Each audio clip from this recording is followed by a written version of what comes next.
안녕하세요. 닥터 캐슬 의사로 가는 길 진행을 맡은 정결입니다. 지난번에 이어 입시 전문가 류정걸 원장님과 실제 입시를 준비하는 학부모님 그리고 2024년 의대 합격생을 모셨는데요. 오늘은 계속 바뀌는 의대 입시 어떻게 바뀌었는지 그리고 어떻게 준비해야 하는지 알아보도록 하겠습니다. 안녕하세요. 안녕하세요. 네, 이렇게 바쁘신 와중에 또 다시 방문해 주셔가지고 이 편을 준비해 주셔서 너무 감사합니다. 네, 지난번에는 이제 지금까지 어떻게 준비를 했는지 어떤 식으로 뭐 내신이라든지 이런 걸 챙겼는지를 약간의 얘기를 나눠보았다면 이제는 앞으로 대비를 하는 게 되게 중요하다고 생각이 듭니다. 앞으로 입시 전형이 어떻게 변하는지 간단하게 좀 이야기해 주실 수 있을까요? 이제 가장 큰 변화는 우리 2025년부터 시행되는 고교학점제의 본격적인 시행이죠. 그러니까 고교학점제는 단순하게 일정한 학점을 이수해야 졸업할 자격이 주어진 이런 문제가 아니고요. 고교학점제 핵심은 수업, 교실의 변화, 개선이 초점입니다. 그러니까 수업의 주체가 교수인 선생님에 그치지 않고 학습자 중심, 학습 참여 중심이에요. 그래서 수업의 변화가 생길 겁니다. 교실의 변화가 생길 거예요.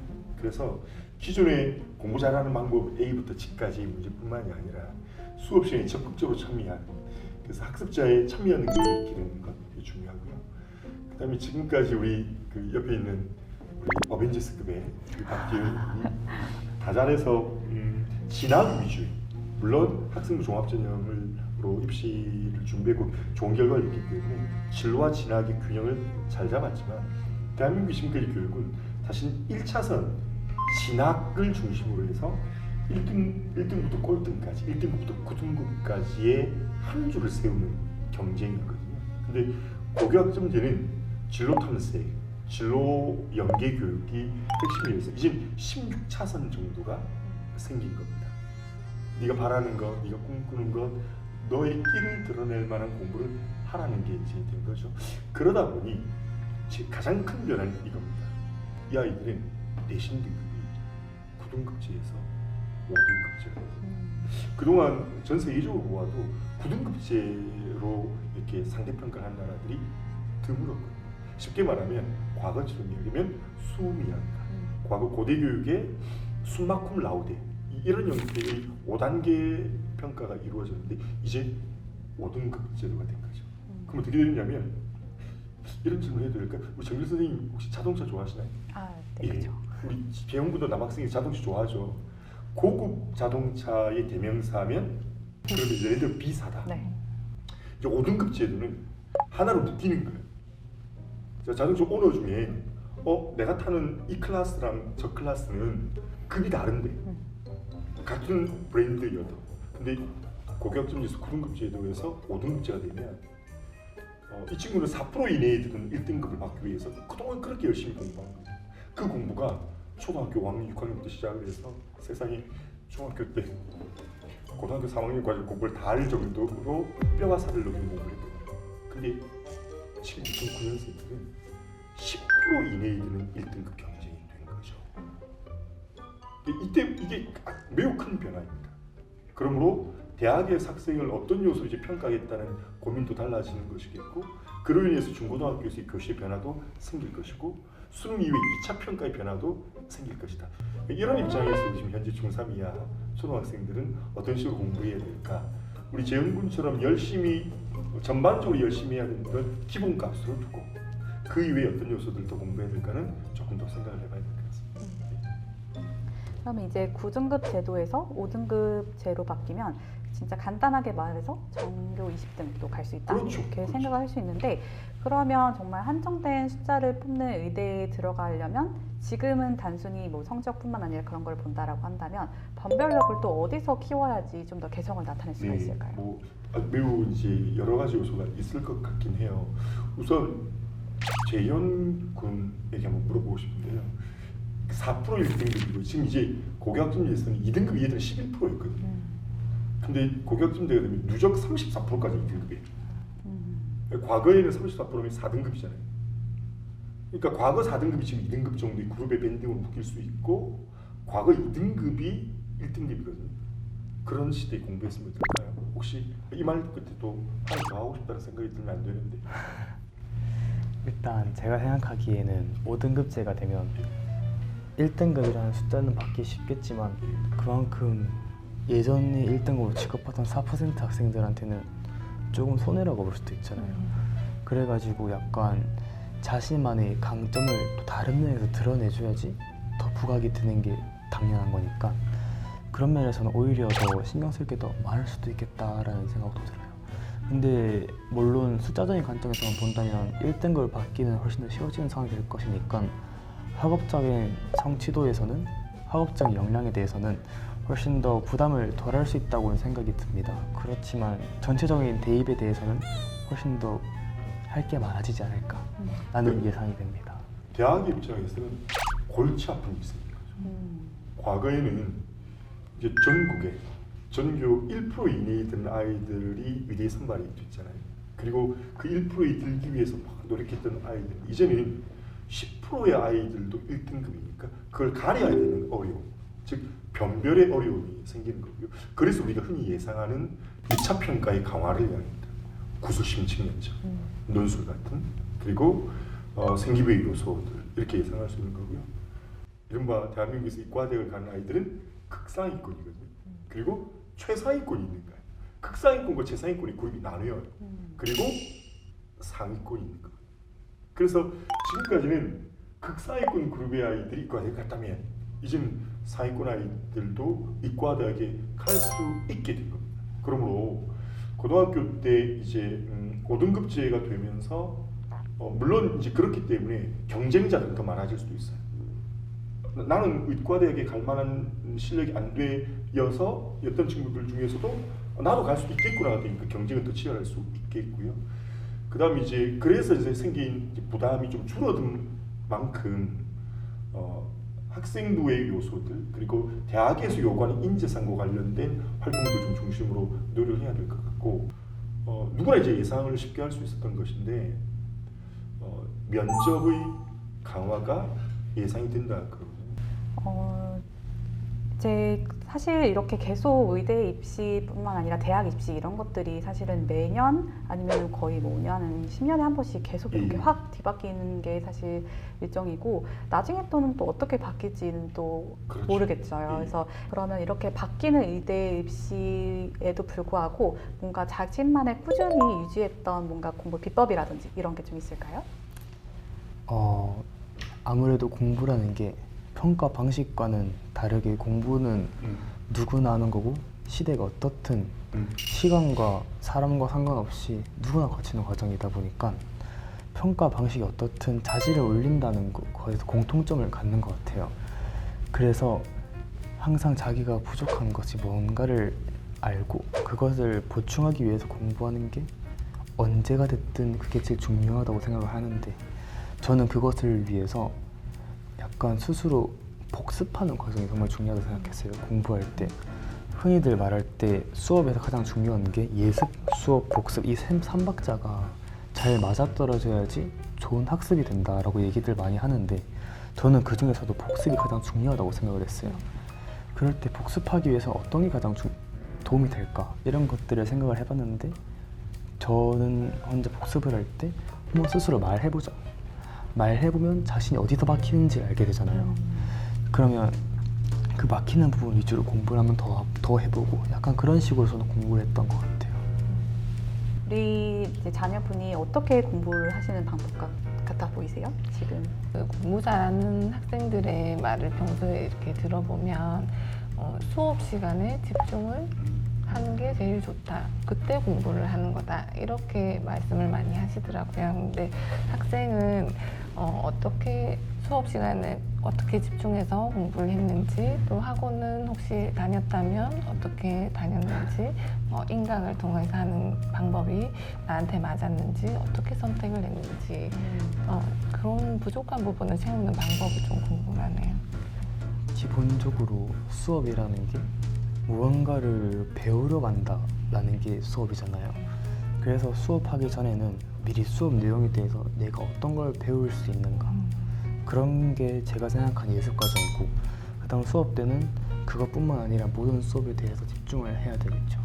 근데 솔직히 수업 시간이 2시간, 3시간, 4시간, 심지어 5시간 이렇게 되면 쭉 집중하지 못하는 게 당연하잖아요. 그래서 저는 그때 필기가 정말 도움이 되더라고요. 필기를 하다 보면 필기 안 할 때에 비해서 훨씬 더 자신이 듣는 거에 더 집중을 하게 되니까 실제로 영어 듣기 시험에서도 노트 테이킹이라는 게 있는데 그런 거 하다 보면 좀 더 잘 들리고 막 그러잖아요.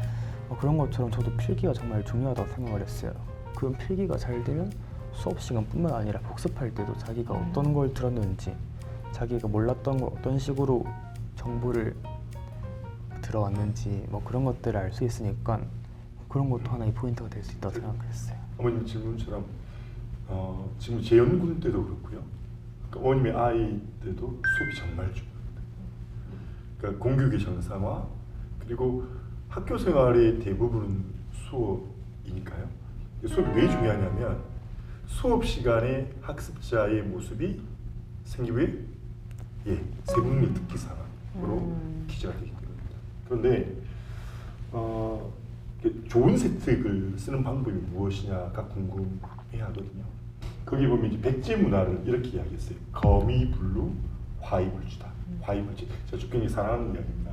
무슨 뜻이냐면 검소 하나 누추하지 않고 활이 하나 사치스럽지 않다. 세특은 화이불치 돼야 돼요. 활이 하나 사치스럽지 않아야 된다. 그럼 사치스럽지 않다는 말은 무슨 말이냐면 학생스럽지 않다는 거예요. 교실 안에서 이루어진 일인데 학교 밖의 영향을 받은 것처럼 보이면 안 된다. 학습자의 주도적인 모습, 아까 주도적인이라는 이야기를 했었는데 일부 학교입니다. 일부 학교의 고3 교실은 어떤가? 수업 시간에 깨어서 집중하는 애들이 몇 명이나 될까?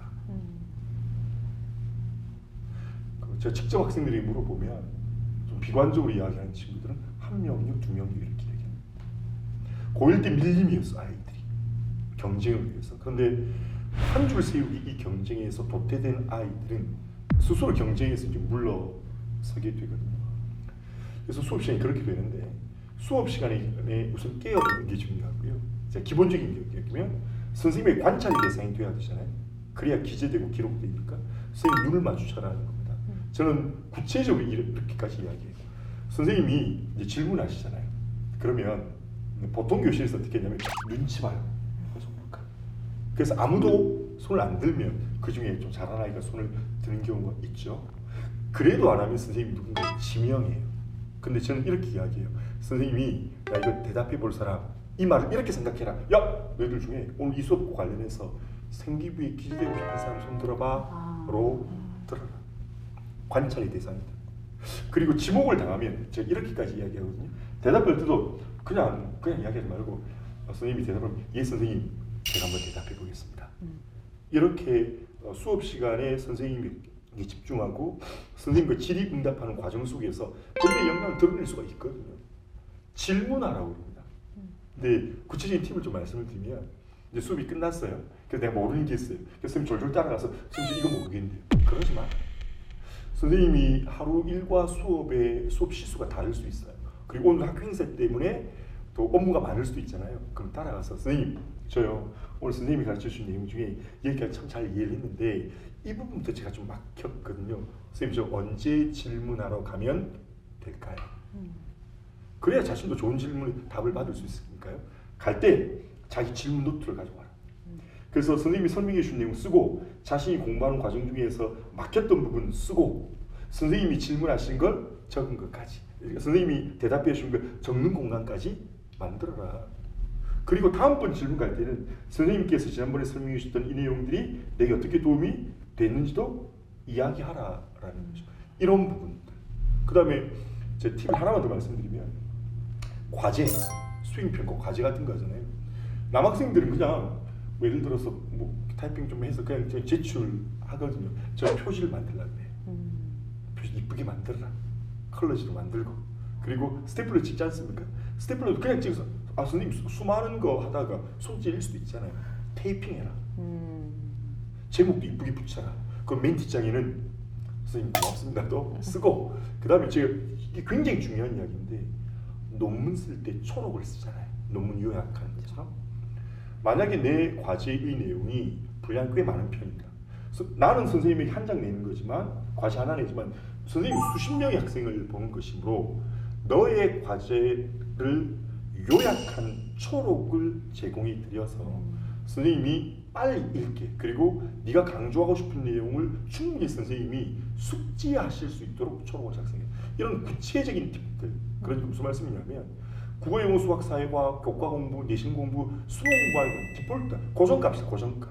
그건 입시 제도가 아무리 바뀌어도 최선을 다해서 제일 잘하기 위해서 노력하고 그 이외에 모든 급 제도가 되었었을 때 교과 연계 활동, 교육과 활동을 다 잘하기 위한 이런 구체적인 능력을 기르기 위한 준비도 하라 이거죠. 우리 재용 군은 그런 게 된 친구거든요. 이 친구가 개인적인 이야기 해도 됩니까? 아니 이 친구가 관심 받는 거 좋아했거든요. 그래서 대중들 앞에서 공적인 말하기의 경험을 갖는 걸 중학교 때부터 즐겨 했던 거예요. 그러니까 고등학교에 가서 발표할 자신에게 발표의 기회가 주어질 거 두려워하는 게 아니라 어떻게 하면 발표의 기회를 얻을 것인가, 어떻게 하면 내가 토론을 이끌어가는 사람이 될 것인가, 어떻게 하면 나를 어필할 수 있는가, 내가 쌓은 능력이 있으니까 내 역량과 자질을 보여주기 위한 준비가 중학교 때 돼 있었던 것이죠. 그래서 고교학점제가 본격적으로 시작되는 지금 현재 중3 학생들은 교과의 균형과 더불어서 교과 비교과의 균형이 이루어질 수 있도록 역량 교육을 좀 하시면 좋겠습니다. 그럼 박지훈 정말 중학생 때부터 뭔가 이렇게 준비된 자세를 가지고 있었던 것 같은데 본인만의 난 진짜 이런 것까지 해봤다 뭐 이런 부분이 있었어요?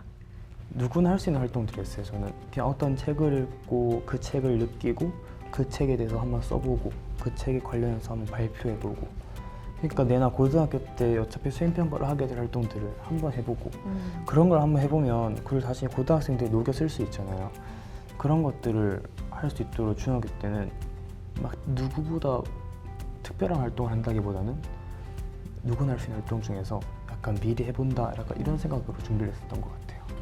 말씀하신 것처럼 뭔가 back to the basic 정말 기본으로 돌아가서 그럼요. 그런 능력들을 키우고 네. 하시는 것이 굉장히 중요하다 이렇게 얘기해 주셨는데요.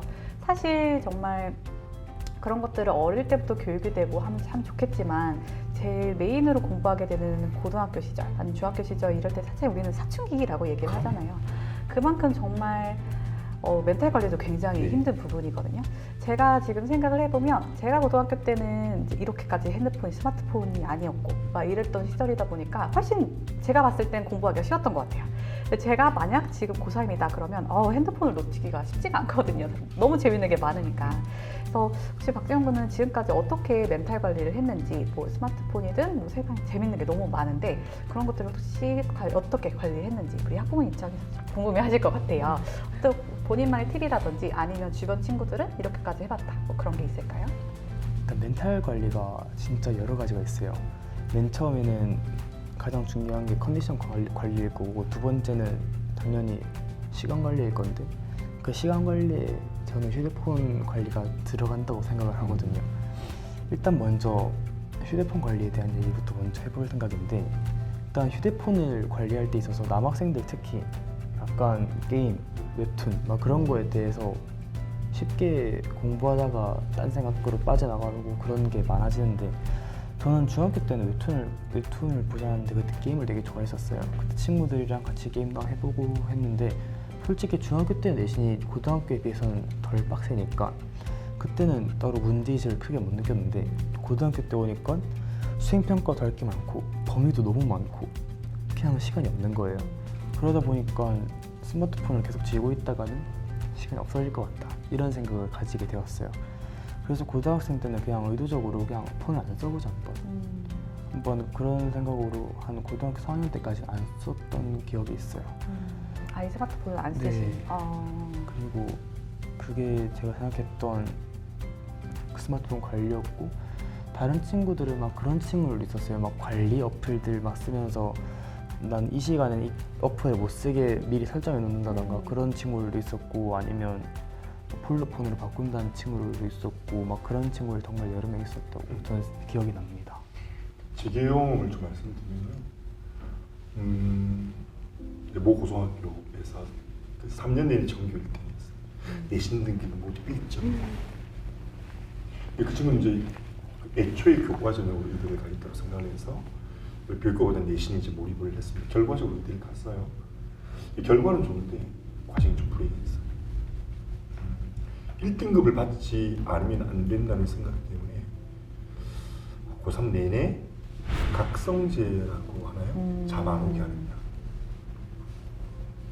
처음에 엄마 몰래 먹었다가 나중에 엄마가 알게 돼서 막는데도 이렇게 먹었던 거죠. 비타민, 뭐 에너지.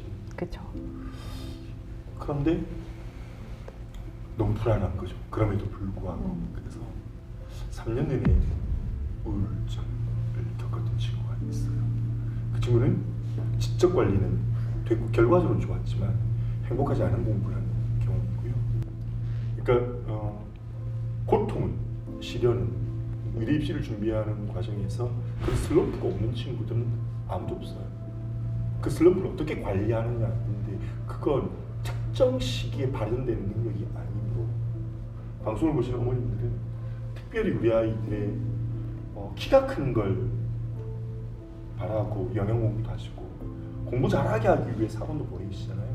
정서 관리면 특별히 좀 신경을 써주셨으면 좋겠다는 생각이 듭니다. 그래서 우리 재용군님이 이야기했고 우리 정일 선생님이 말씀하신 것처럼 입시에서 매우 중요한 요소 지적인 관리도 중요하지만 정서적인 관리, 생활 관리 측면에서 각별히 어머님들께서 아이들과 소통해서 좀 관리를 할 수 있는 그런 능력도 길러주셨으면 좋겠습니다.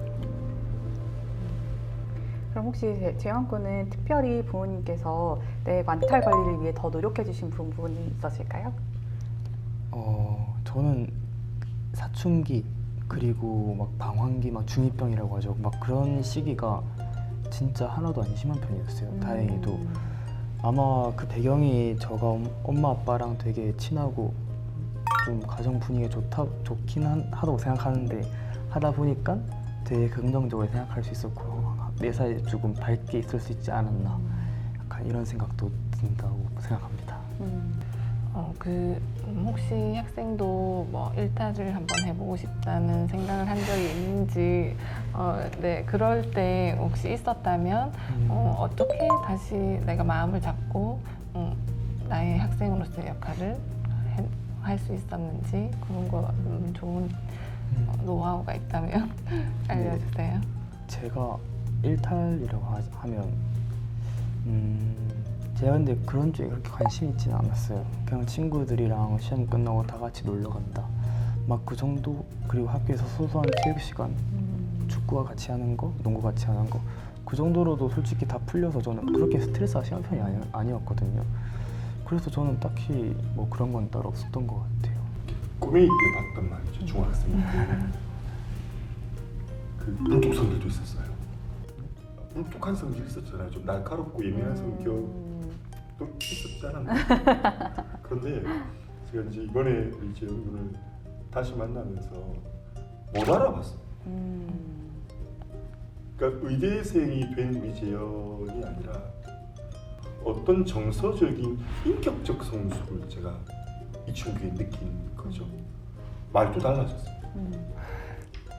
지금 오늘 제가 이 방송 준비하기 전부터 친구를 통화하고 오늘도 통화하면 이야기가 수용적이고요. 그리고 굉장히 겸손하게 말을 한 거죠. 그런 성숙의 모습이 좋은 결과를 낸 것 같아서 이게 제가 한번 물어보고 싶어요. 본인의 성숙을 그렇게 느끼는지, 느꼈다면 어떤 면이 그런 성숙을 가능하게 한 건지. 저는 성격이 확 바뀌었다라고 생각이 든 막 시점은 따로 정확한 시점은 생각나지 않는데 중학교 때 비해서 약간 조금 바뀌었다라고는 길게 봤을 때는 바뀌었다라고 생각했던 적은 있었던 것 같아요. 그냥 단순하게 뭐 고등학교 생활만 하더라도 시험 봄에 다 같이 친구들이랑 공부하고 같이 뭐 한 10장, 20장 되는 보고서도 작성해보고 막 하다 보니까 스스로도 힘든 걸 어떻게 견딜까를 생각하다가 바뀌지 않았나 싶긴 해요. 제가 생각했을 때는 그것을 단순히 힘들다고 불평하다기보다는 약간 해보다 보니까 성장한 것이 아닐까. 제 느낌에는 그 어려웠을 때보다 매사에 감사하는 마음이 좀 생깁니다. 오늘도 이야기하는 거 보면 힘든 거, 또 모든 것도 긍정적으로 이야기한 것 같거든요. 1년 전인가 2년 전에 제게 갑자기 카톡을 보내서 좀 생각이 났는데 그 이전에는 매우 감사합니다 였고요. 최근에 만나서 왜 이렇게 우는지 막 오열을 하는 그러면서 감사하다는 거예요. 그것은 제 개인에 대한 감사가 아니라 자신과 자신의 주변에 있는 모든 환경들에 대해서 감사하는 마음. 감사하니까 그들에게 보답하고 싶었겠죠.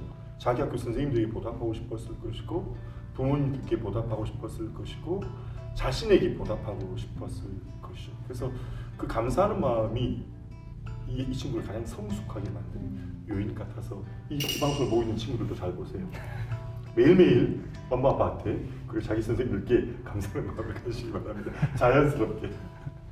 그렇죠. 그래서 그런 감사한 마음 때문에 좀 더 사람이 긍정적이게 되고 자신감도 느껴지게 되고 매사에 열심히 하게 된 그런 마음가짐이 아무래도 중요하고 또 이제 그런 거에 있어서 멘탈 관리가 자연스럽게 되지 않았나 싶습니다. 굉장히 칭찬을 많이 해주셔가지고 굉장히 애제자셨다고 합니다. 그러면 이제 정말 이상적으로 봤을 때 언제부터 준비를 해야지 뭔가 정말 의대를 조금 그래도 좀 뭐랄까 수월하게 갈 수 있을까 그렇게 싶을까요? 제 개인적으로 생각할 때는 수월하지 않을 것 같아요. 어떤 경우에도 어려울 텐데 제가 초록부터 시작해도 이르지 않다라는 이야기를 좀 했었거든요. 그 이야기는 이제 교과 공부에 대한 이해나 숙지 그리고 성취는 어떤 경우에는 뭐 3년이 필요하고 어떤 경우에 4년이 필요할 수도 있어요.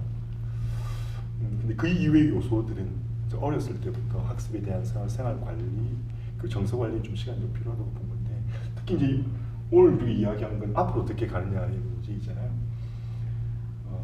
여러 가지 말씀이 지금 하나만 말씀을 좀 드릴게요. 중학교 3년 동안 시험을 4번 치죠. 이제는 자유학년이 아니라 자유학기가 되었기 때문에 우리 재연군은 중1 때는 시험을 안 쳤거든요. 근데 이제 지금 아니면 중1도 시험을 쳐요. 근데 뭐 중1 때의 내용은 고입에 반영이 안 된다. 뭐 그렇다고 친다면 중학교 2학년 동안 8번의 시험을 치는 건데 24개월 동안 시험을 치는데 3주 내지 4주 보통 학원에서도 3주 4주 전에 보통 정규 스케줄을 멈춰놓고 시험 대비를 한단 말이죠. 그러면 24개월 중에 중간고사, 기말고사 준비하는 게 8개월이죠. 16개월 동안 학교생활 다 하고 자기 일상생활을 하면서 이제 고입을 준비하고 대입을 준비하는 그런 학습들이 이루어지는 거잖아요. 그럼 이때 필요한 게 무엇일 것인가? 그러니까 중학교 내신 공부는 우리 최원영님 말씀처럼 수업 시간에 집중하고 수업 시간에 주어진 수행평가 열심히 하고 그 다음에 교과서 내신 공부의 중요한 요소 중에 하나가 교과서 학습 목표와 학습 활동이 있거든요. 그 스스로 수행해내고 평가 문제 한 권 정도를 풀어내고 A 정도를 받을 수 있는 능력을 기르는 일. 중학생 때 물론 이제 자사고를 지나가는 특목고사는 성적 관리가 필요한 친구도 있겠지만 가급적이면 그런 능력을 좀 기르고 평소에 자신이 하던 공부의 루틴들을 지키는 것 그렇게 하는 게 중요해요. 그 공부를 잘하고 또 교과와 연계된 다양한 활동을 통해서 의대를 가겠다, 수능을 잘 쳐서 의대를 가겠다는 그 친구들은 적어도 아까 제가 말씀드린 극상위권이 되고 싶은 아이들의 출발점은 고등학교 때서는 안 되는 것 같고요. 중1 아무리 늦어도 중1부터 해야 될 것 같은데 이건 우리 재연군이 더 잘할 수도 있어요. 재연군 친구들 중에 성공한 케이스의 아이들이 언제부터 시작했는지 한번 이야기해 주세요. 그건 진짜 아마 케이스 바이 케이스일 건데 네. 애들마다 재능도 다를 것이고 공부를 받아들이는 속도도 다를 것이고 다 서로 다를 것인데 그래도 요즘은 아무래도 고등학교에서 변별을 해서 상대평가를 통해서 의대에 진학을 하게 되는데 그럴 거면 고등학교에서 상대적인 장점을 가지고 있어야 된다고 생각을 하거든요. 그런데 상대적인 강점을 갖기 위해서는 친구들보다 더 더 잘해야 되거든요. 그러면 평균적으로 의대를 진학하겠다고 생각하는 친구들이 중학교 때 어떤 공부를 해오는가를 보면 제가 다니는 학교에 같이 다니는 친구들 이야기만 들어봐도 반 이상이 중학교 때까지 미적분까지 다 해요. 그 말인즉슨 중학교 때 선행은 필요 없다는 사람도 많고 선행은 뭐 하지 않아도 된다라는 사람도 있지만 선행을 해서 손해볼 건 없다고 생각을 해요. 그래야지. 왜냐하면 수학상을 풀 때도 수학 1, 2에서 배웠던 개념이 쓰일 수도 있고 안 쓰이더라도 어찌 보면 수학적인 한 과목이란 틀 내에서 공부하는 거기 때문에 연관이 어떻게든 될 수밖에 없거든요. 그래가지고 수학만 얘기해서도 굳이 선행이 아니더라도 이런 역량 자체를 많이 길러내야 생각을 하는데, 그런 맥락에서 제가 중학교 1학년 때 공부했던 KMO도 같은 맥락상이 있다고 생각을 해요. 저는 실제 고등학교 1학년 올라오고 시험 쳤을 때는 KMO를 공부했던 거에 대한 후회를 정말 많이 했어요. 왜냐하면 KMO는 수학을 약간 네 분야로 나누어서 대수, 정수, 기하, 조합 이런 식으로 시험 네 분야의 시험을 치는데 고등학교 수학은 거의 다 대수에서만 나와서 KMO랑 저는 고등학교 수학이랑 좀 결이 다르다라는 생각이 좀 많이 들었어요. 맨 처음에는. 이게 본질적으로 수학이라는 것이 무언가를 계산하고 문제를 해결해 나간다. 이런 본질은 절대 변하지 않잖아요. 그래서 결국에는 도움이 되는 것 같더라고요. 도움이 안 되는 것처럼 보여도. 어머님들이 필요한 시선은 냉정하셔야죠. 내 아이가 정말로 이런 선행의 속도와 선행의 양을 감당할 수 있는 아이인가. 그건 오랜 관찰이 필요하셔요. 제발 주변의 영향을 받아서 정말 티타임 다녀오고 난 뒤에 엄마들 모임하고 나면 아이 잡기 시작하거든요. 야, 걔는 그런다. 그러니까 본인 아이에 대한 애정으로요, 관심을 가지시고 관찰하셔서 간섭하지 마시고 관심을 가져주시고요, 잔소리하지 마시고 조언해 주셔서 우리 아이가 과연 이 정도의 공부를 해낼 수 있는 친구이다 싶으면 밀어주실 만큼 밀어주시고, 길이 많거든요. 다양한 길이. 그러니까 일반적으로 좀 아이들이 밀어붙이는 일은 성가시되 준비할 만한 능력이 있다. 그러면 마음껏 준비시켜 주시면 잘 할 수 있게 되겠죠. 지금 말씀해 주신 것처럼 뭔가 절대적인 건 아니지만 뭔가 어릴 때부터 선행학습뿐만 아니라 여러 가지 능력들을 좀 키워주면 네. 확실히 조금 준비된 예. 학생이 될 수 있겠다 이렇게 말씀을 해주셨는데, 막상 벌써 고1이다, 고2다 이런 친구분들이 준비하기에는 혹시 많이 늦었을까요? 사실 정시라는 것도 있기 네. 때문에 꼭 이렇게 어릴 때부터 꿈꿔야지만 준비해야지만 갈 수 있는 그렇습니다. 건지. 아주 좋은 질문이신데요. 이런 케이스의 아이가 있었습니다. 그러니까 이거 입시의 결과가 모고등학교였는데요. 그 학교 전교 내신 전교 1, 2등 한 친구였어요. 그런데 모고등학교라고 하지 않고 직접적으로 이야기가 있습니다. 부산의 모 자사고입니다. 그 학교에서 전교 내신에서 1, 2등이면 엄청 잘하는 아이거든요. 그런데 모의고에서 점수가 안 나온 거예요. 그러니까 이 아이가 선택할 수 있는 길은 수능 최저 기준이 약하거나 수능 최저가 없는 학교를 선택해야 시험 칠 때마다 들었어요. 내신은 아닌데 모의고사 때마다. 그러니까 어렸을 때부터 의대를 가겠다라는 목표가 분명했던 친구고, 아버님 모두 닥터셔서 못 가면 안 된다는 생각이 가득했던 아이거든요. 아직도 기억나는 게 수능 전날 제 손 잡고 선생님 길을 저기 모아주세요 이렇게. 어쨌든 결과적으로 이 아이는 수시에서 수능이 없어도 되는 점으로 최종 합격했습니다. 이전에 이야기했던 고1 때부터 해도 안 되느냐 이 말씀은 제가 결을 좀 달리해서 말씀을 좀 드려야 될 것 같은데, 공부를 해왔던 경험이 있는데 고1 때 좀 결과가 좀 안 좋았다. 그러니까 즉 5등급이나 6등급 받았던 아이가 어느 날 1등급이 되어서 잘하기는 될 테지만 기적 같은 일이 일어날 수 있는 뼈살을 태우는 노력이 좀 필요할 거고요. 2등급을 받았던 아이다, 3등급을 받았던 아이다, 그 친구들의 경우는 아까 다양한 복잡하지만 다양한 질문, 그리고 몰입, 선택과 집중을 통한 길들은 있을 수 있고요. 저는 최악의 경우 8등급도 1등급이 되는 경우를 봤습니다. 다만 이과의 노력은 상상 이상인 일이었죠. 네, 그래서 이렇게 막 의대는 물론 가기는 힘들지만 사실은 여러 길이 있기 때문에 자기 자신을 객관적으로 바라볼 수 있어야 되고 또 그 길을 잘 맞춰가지고 로드맵을 잘 짜서 가는 것이 굉장히 중요하다 이렇게 말씀해 어쨌든 주셨어요. 우리나라는 그 기분값이 맞습니다. 사실은 이제 어쩔 수 없이 이제 의대를 가서 의사가 되는 길에는 너무나 많은 공부량이 네. 어쩔 수 없이 있기 때문에 지금도 하시잖아요. 그렇죠. 저는 그래서 사실은 이제 올해 전문의 자격증을 땄고 이제 저도 마지막 이제 산부인과 의사로서 이제 정말 필요한 그런 데 공부를 하면서 저도 또 다시 약간 고3이 된 느낌이었거든요. 네. 정말 다시 아침부터 일찍부터 도서관 가가지고 다시 교과서 펴놓고 공부하고 정말 다시 한번 스마트폰 관리가 필요하다고 해서 핸드폰을 락 걸어놓고 뭔가 그런 것들을 하면서 전 그때 정말 생각했습니다. 고3 가면 좀 못하겠다. 근데 정말 박재근도 그렇고 앞으로 이제 앞두고 있는 치원단도 그렇고 정말 고생을 많이 했고 고생 앞으로 많이 할 거고 정말 좋은 의사가 될 거라고 믿어지지 않습니다. 맞습니다. 네.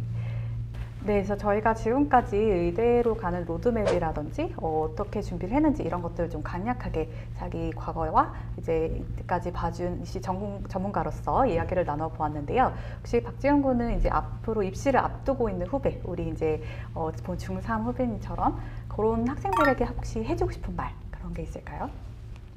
아무래도 입시 제도가 많이 바뀌어서 혼란스러울 수도 있고 오히려 다행이다 생각할 수도 있는데 입시 제도가 바뀌든 평가 방식이 바뀌든 시험 형식이 바뀌든 항상 본질은 똑같잖아요.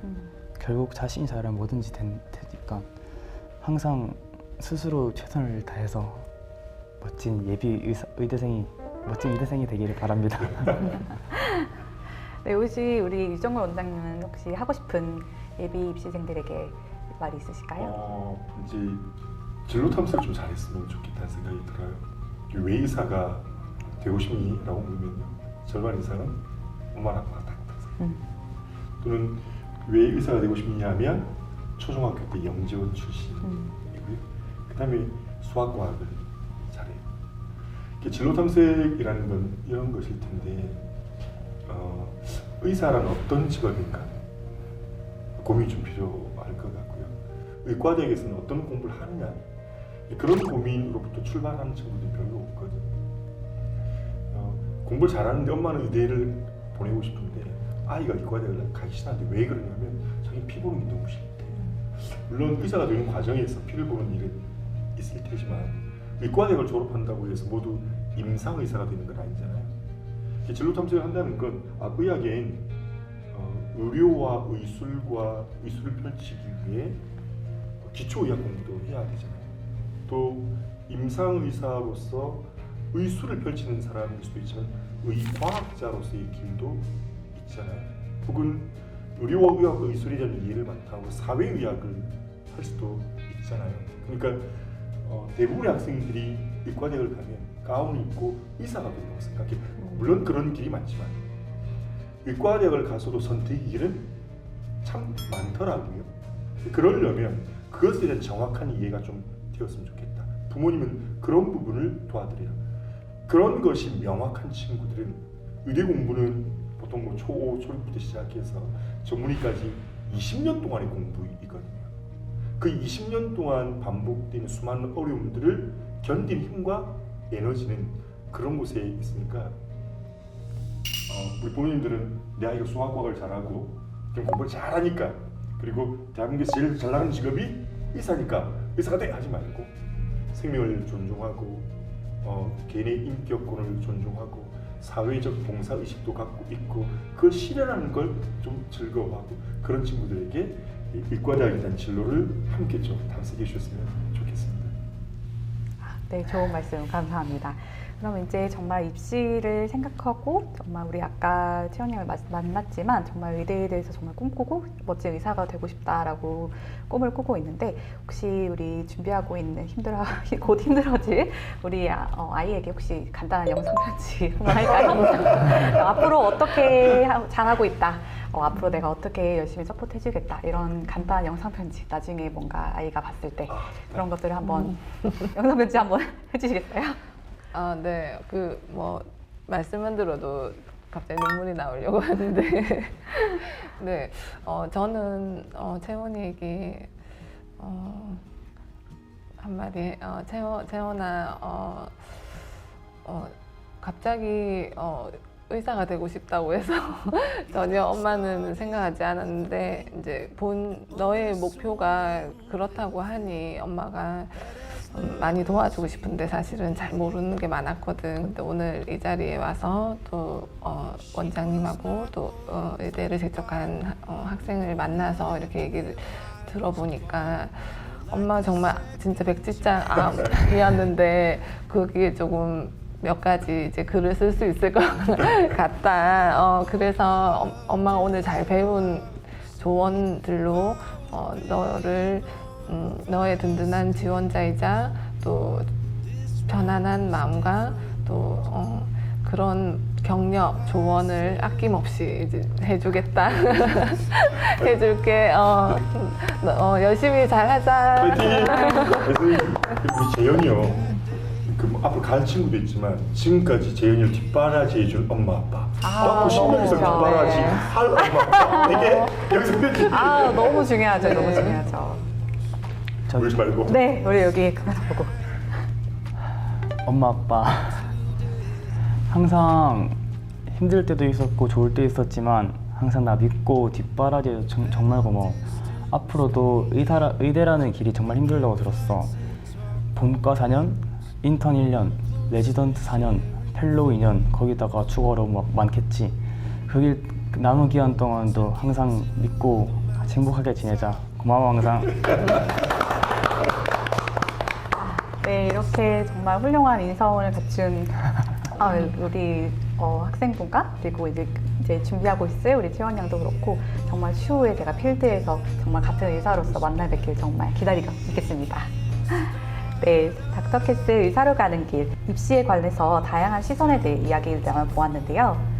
날로 뜨거워지는 의대 열풍, 과열되는 경쟁에 학생은 물론 학부모님들의 부담도 클 텐데요.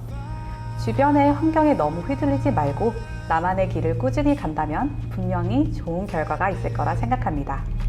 바쁘실 텐데 함께 해주셔서 감사하고요. 오늘은 여기까지 마무리하겠습니다. 시청해주신 여러분 감사합니다. 고맙습니다.